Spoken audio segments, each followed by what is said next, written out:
the greatest demonstration for freedom in the history of our nation.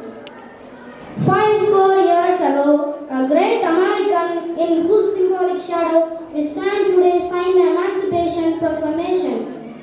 This momentous decree is a great beacon light of hope to millions of Negro slaves who had been seared in the flames of withering injustice.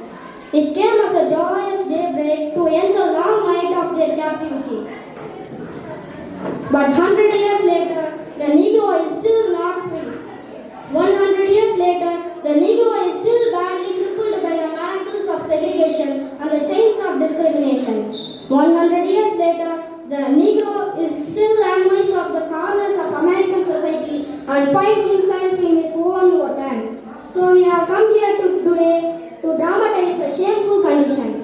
In a sense, we have come to our nations to cash a check when the architects of our republic wrote the magnificent words of the Constitution and the Declaration of Independence. They were signing a promissory note to which every American was familiar. We must forever conduct our struggle on the high plane of dignity and discipline. We must not allow our creative protests to degenerate into physical violence. The marvelous new militancy which has entered the Negro community must not lead us to distrust all white people. For many of our white brothers, as evidenced by their presence here today, have come to realize that their destiny is tied up with our destiny.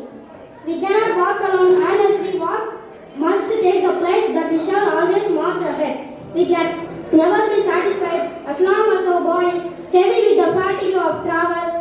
When will you be satisfied? We can never be satisfied as long as the Negro is the victim of the unspeakable horrors of police brutality. No, we are not satisfied, and we will be not satisfied until justice rolls like waters and righteous like a mighty stream.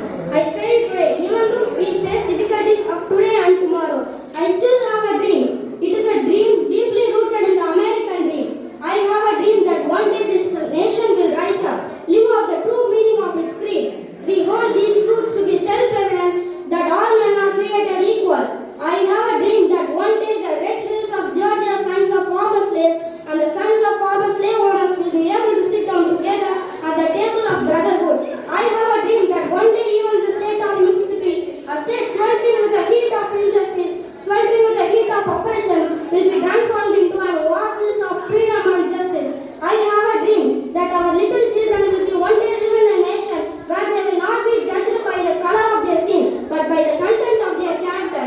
I have a dream that one day in Alabama, with its vicious rectors, with its governor having lips dripping with the words of interposition and nullification, one day right there in Alabama, little black boys and black girls will be able to join hands with little white boys and white girls as sisters and brothers.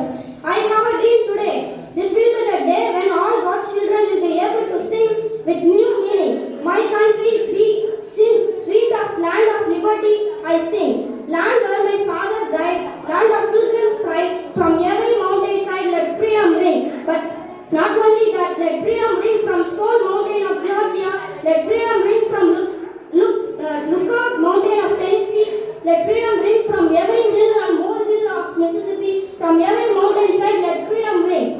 When we allow our freedom to ring, we let it ring from every city and every hamlet. From every city, men choose